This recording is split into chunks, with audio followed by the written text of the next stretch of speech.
What's going on, guys? This is Brian from Advancement Hockey Advising here, and today we have an interview with Brett Cameron. Now, Brett, for those of you who don't know him, has played 4 years of NCAA hockey, was a captain for 2 of those years, and then he moved on to have quite an extensive and long journey in pro hockey, and he's still playing pro right now in the Del 2 in Germany, and he's absolutely crushing it there. Trust me when I tell you this, Brett is definitely someone you want to take advice from as to how to carry yourself as a hockey player, what are the things that you want to do, some nutrition tips, sleep tips. We dive into all that kind of stuff. And I think you guys are going to get some tremendous value out of this video. Now, before we dive in here, just a quick reminder, as always, to absolutely destroy that like button. And if you haven't already, if you're new here, consider hitting that subscribe button and notification bell so you never miss another video like this moving forward. All right, guys, without further ado, let's dive right into the video here.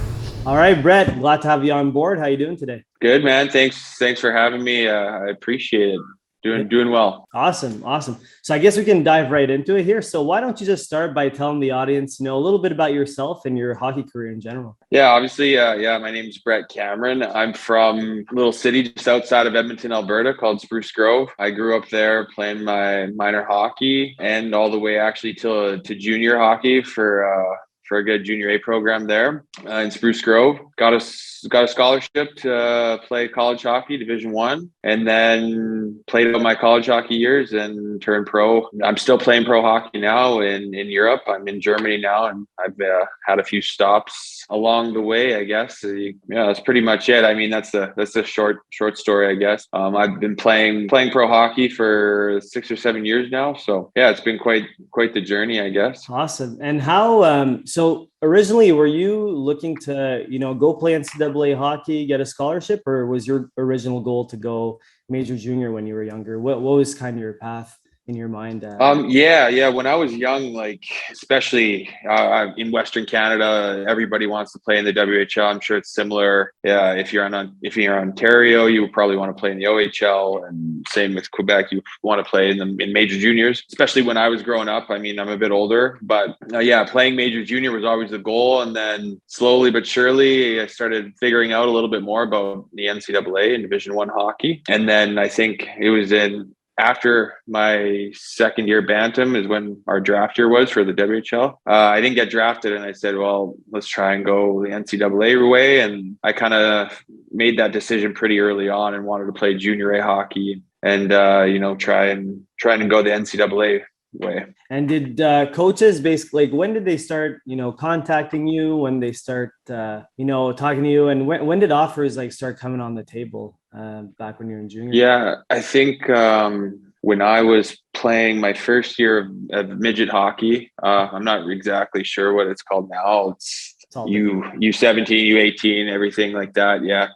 So I was pretty young when they first started talking and sending letters and stuff. And then my first year juniors, I guess, is when lots of school, I wouldn't say lots, but some schools started contacting me and wanting me to fly out and get my SATs done and stuff like that. So it was probably a good 4 years of, that's kind of when it started for 4 years until I eventually did commit when I was in my 18-year-old year in junior. Yeah. So, and that's a great point too. The reason why I asked is a lot of people think that, most guys go play NCAA hockey at 19, 20, 21 years old to start, but the recruiting process, especially for D1, it starts really early. It starts, for most guys when they're in their minor midget year, and then they want to see you play junior, and they talk to you throughout the whole process. So I just want people to be kind of aware of that. Yeah, it's true, man. It starts early, and the more prepared you are for it, I think is really important for young kids coming up. I mean, being prepared not only obviously with hockey, but with your school as well. School is so important. And you have to do good in school. You have to work hard, just as hard as you do on the ice as you do off the ice. And I think a lot of that has to do with school, because if you don't have good marks and you don't have good grades and you're not being a good student, that crosses off a lot of different schools that you could possibly go to. So yeah, that's really important. Really important. we can't emphasize this enough. I mean, not only does it cross off schools, but it can cross off your future after hockey too. It's seriously, yeah, really, it's true. Yeah, I know we're kind of being that horse saying it over and over and over again, but there's a reason why people harp on it so much because it is very true with that. Speaking of school though, how, like, when you played NCAA hockey, a lot of people, they say, how do you, kind of manage your time when you're playing at such a high level? It's basically like a full-time job when you're playing college hockey. How'd you balance your time and still do well in school while you were there? Yeah, honestly, it was a lot of hard work. That that's the biggest thing, I guess. But yeah, you know what? As it's a privilege. My coach always used to say that it's a privilege to be on a hockey team. It's a privilege to get a scholarship to go to school. So you don't want to just kind of throw it away, right? It's kind of not the right mindset.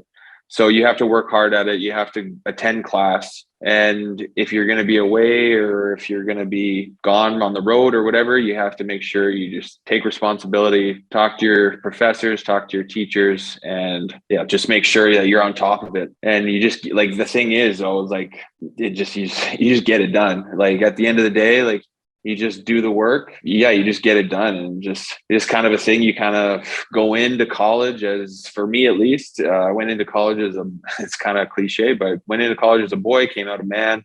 And yeah, honestly, you have to man up. When I was in college, I had to man up and just figure stuff out and get the work done. And it served me really well, actually. So Yeah, no, I totally get that. I remember in junior year, you have so much free time, life's pretty good. yeah. And then you get to college, and it's kind of a rude awakening at first. You got these classes, homework, assignments that you got to do on top of hockey. So it's kind of tough, Yeah. but it really comes down to just having the discipline to getting the work done when you have that free time to do it, not procrastinating and just getting it done. That way you can kind of play hockey and you can get everything done at the same time. Yeah, that's right. And you do, honestly, you feel accomplished too. After you do, say, a project or write a paper, you're like, oh, nice. Like, you start gaining momentum that way too. And you can start, I don't know if it becomes easy, but you just get momentum and you can start pushing along the right way. Yeah, 100%.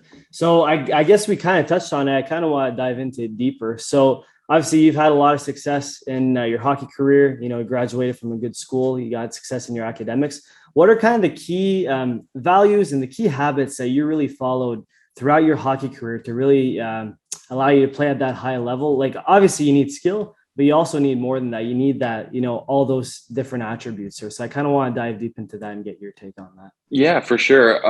Obviously, I've mentioned it already a couple times, is the work ethic. Right. I wouldn't be where I am today if I didn't not work hard. I mean, you have to work hard no matter what. Like I said, on the ice, off the ice, in the gym, in school, really everywhere. And I think also too is just having that passion for the game and love of the game, because that's really important. If you're not loving what you're doing, becomes quite a chore, I think. Mm-hmm. So I think that's important. And you got to have fun with it. You got to enjoy it.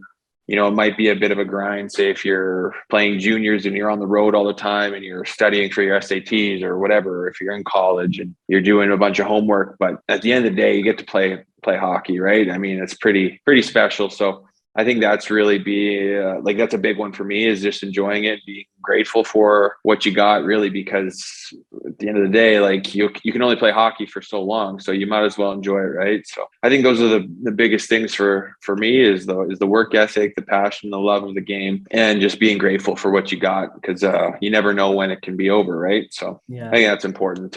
It's helped me. It's why I still play, because I love the game, and it's provided me with a nice little life. So it's great. Yeah, no, awesome. I couldn't agree more. I think obviously work ethic is huge. Some people think, oh, you can get through life and not work hard. No. You got to put the work in.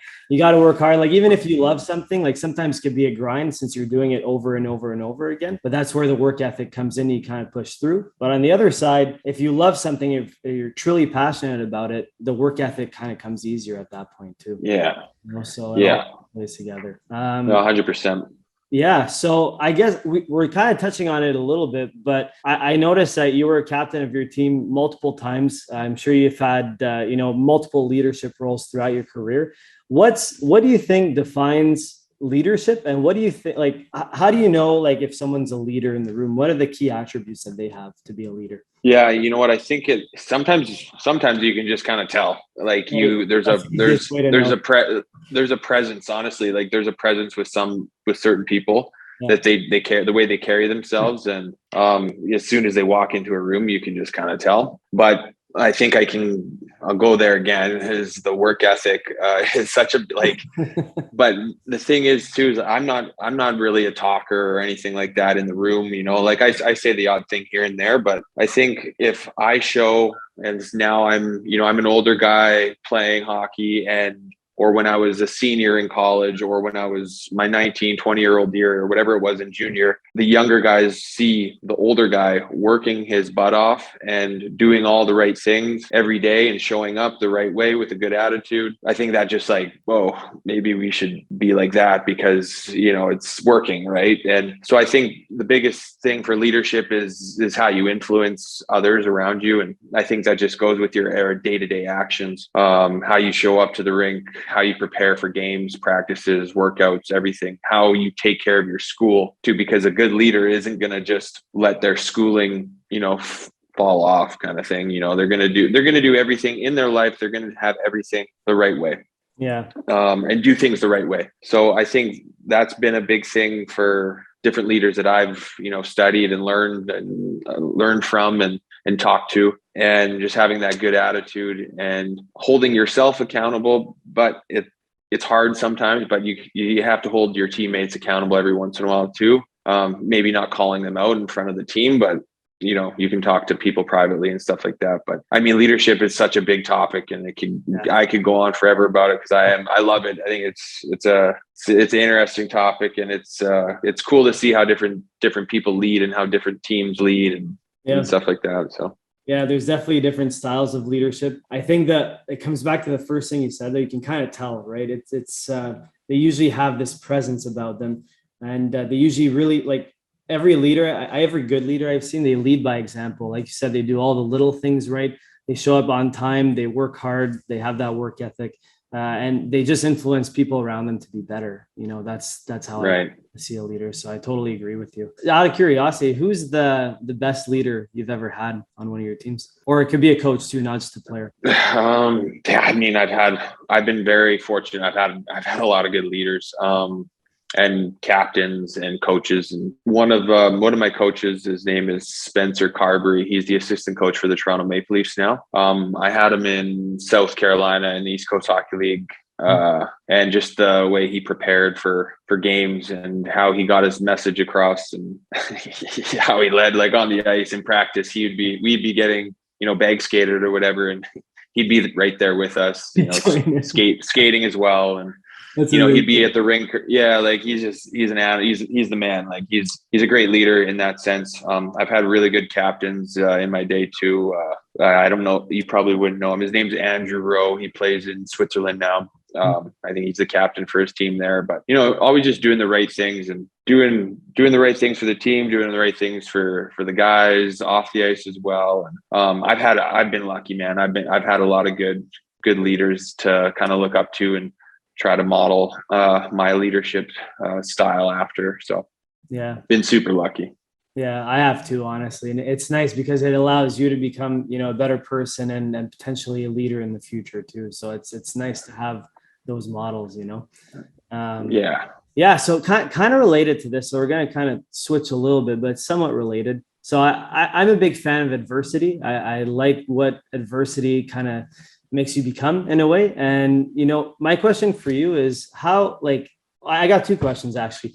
What's like the most difficult moment you've ever gone through in your hockey career? And then how did you deal with it? How do you deal with moments of adversity and kind of get through to the other side? Yeah. There's always a lot of ups and downs, I feel like, in hockey, even just in a hockey season, even in just a game. There's always adversity, and like I've been through a decent amount in college. My 1 year I broke my collarbone, and like to start the season, I played 9 games. I didn't have a single point in the first 9 games. It's brutal. Yeah. Not playing well. And then I break my collarbone, and I'm done for the rest of the season. So that was one of the tough times I've had. Yeah, our coach got fired, and then so the following year coming in, I'm a guy played 9 games last year with 0 points, broken collarbone, nothing like, and a new coaching staff and everything. So I really had to prove myself. So in the moment, I was all poor me. This sucks. But somewhere in the back of my head, I don't know where it came from. Maybe my parents, I'm not sure, but it clicked where it's like, you know what, like I'm going to turn this thing around and I'm going to prove myself. I don't know if it was like proving myself to other people, but it was proving myself to myself, kind of thing. And it's like, okay, let's take this negative and let's try and turn it into a positive. So I trained like a madman during the summer. I was on the ice as much as I could. I was eating right. And, you know, I did literally like as much of the right things. All the stuff that I can control, I controlled, I guess, is basically what it was at the end of the day. I controlled what I could control and worked my butt off. And that's one, after that summer, I got back in and new coaching staff, whatever. And yeah, and then he named me a captain because of, I think, of the work ethic I put in and that he saw. And I think that was a big adversity point. The last year I actually had a sports hernia, had to get 2 surgeries done too. You know, in the moment it sucks. It's really hard and you're down and stuff like that. But yeah, I don't know. I feel like whenever there's a tough spot, you know, like there's going to be something good out of it, and it's going to make you stronger and it's going to make you better. And you grow from these problems or the challenges that you face. You grow from them, and it's, you know, it's easy to say like, you know, but when you're in it, it's tough. It is tough. You know, it's a mental battle. Yeah. But you got to know that, you know, everything kind of happens as it should, I guess, and you just kind of figure it out. And you know, looking back on my injury last year, you know, I had found some other things that I could get into while I was injured, and you know, it's worked out really well. So yeah, there's always something that you can take from setbacks. You can always come back stronger, better, a different perspective, and it makes you a better person overall. Yeah. Sorry for the ramble there, but yeah, no, it's so true though. It's so true. And so I asked it. I know that in the moment, like you said, it's terrible. It's like the worst thing ever. And you wouldn't wish on your worst enemy sometimes the stuff that you go through in life, but it does make you stronger at the end of the day. And there's usually good that comes out of it No, go ahead. No, I 100% agree. It was like, it's tough to see that in the moment. Yeah. At that time, you know, like sometimes you just want to just sit and you're like, oh, you know, but I remember like I got my second surgery done last year after the season. And as soon as something switched in my head, as soon as I was able to walk out of the hospital and actually be able to walk, and then I was like, okay, boom, here we go. Like, let's go. You know, like I was like, I'm going to turn this thing around. Yeah. I've been able to do that. And now I'm back on the ice. You know, I feel great and stuff like that, and have a good, but it's tough. It's tough in that moment, but you know, like you just got to make up your mind about it, I think too. So yeah, that's it. I think we all go through like the poor me, like victim phase or whatever, but at some point, like something clicks and you're able to just like kind of go through it. Yeah, for sure.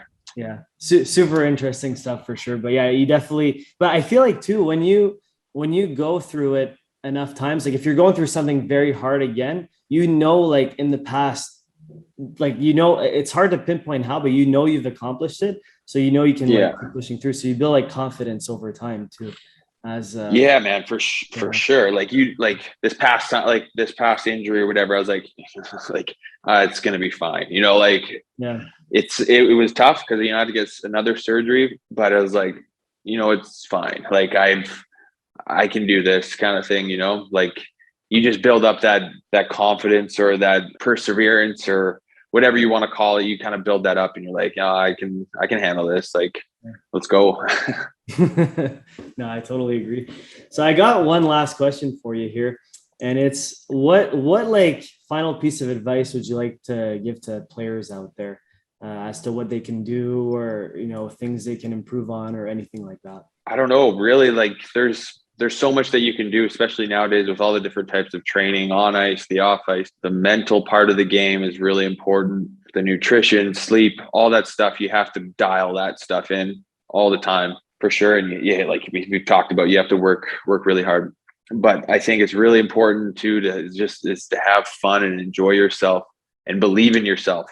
That is another big thing is that self-belief, because there's going to be a lot of people maybe who don't believe in you, but you got to believe in yourself. And it's really important, because you could be down and out, but I've been down and out in my career a couple times, and not knowing what's going to happen, but I've always had that belief in myself that, I'm that good. So, like I can do anything. So I think it's important that, you work hard, you do the right things every day, you have as much fun as you can, you enjoy the process, and you believe in yourself. Because that's kind of, I think it's just important, man. It's really important. Have fun. Have fun. That's it's the best game on earth. So it is a great message too, honestly. I couldn't agree more. I know I said final question, but you said something that kind of piqued my curiosity a bit. You mentioned nutrition, sleep. How important are those for an athlete? Oh man. Like I've started to dial it in more and more every year. I think my wife cooks some real healthy meals, which is awesome. It's great. And the sleep part is really, really important. I listened to a podcast, Dr. Huberman is his name. It's a podcast. Yeah. Oh yeah. It's awesome.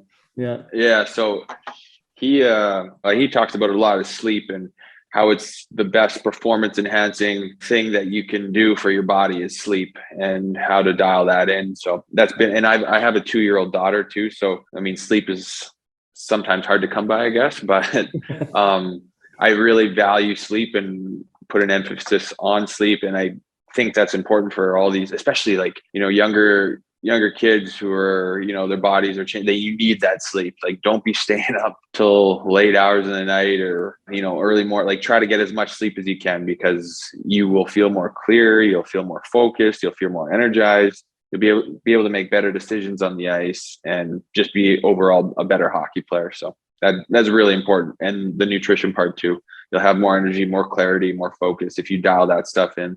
It's a game changer. Yeah, 100%. I mean, hockey in life is hard enough as it is. Like, why make it harder on yourself? It just makes everything easier if you dial it in, Honestly, everything though. Like, it's like all aspects of your life. If you're just like kind of doing the right things all the time, it's nice. Yeah, 100%. Well, Brett, thanks so much for coming on. You've given some great advice. I hope that people, really pay attention and focus to the core messages here that you said. And hopefully they can rewatch it, multiple times and stuff, and really pay attention to some of the, gold nuggets that came out of the conversation. So thanks so much again for your time and for coming on. And hopefully maybe one day you can come back and, we can talk some more. Yeah, for sure. Thanks a bunch for having me on. Appreciate it. All right. Thanks. Have a good one. All right. Take care. Bye. All right, that is a wrap for the video. We hope you guys got some sort of value out of this video. Brett is a great resource and has great insights on a lot of things when it comes to hockey. So hopefully you guys got some wisdom, some knowledge out of this video here. If you did, if you enjoyed this content, if you liked it, feel free to absolutely destroy that like button if you haven't already. And if you're new here, consider hitting that subscribe button and notification bell so you never miss another video moving forward. Also too, if you have any questions for us, any questions for Brett, anything you want to talk to us about, feel free to drop a comment down below or send us an email at info@ahadvising.com and we'll get back to you as soon as we can. All right, guys, that is it for the video. We hope you enjoyed it. Thanks so much for watching, and we'll catch you on that next one.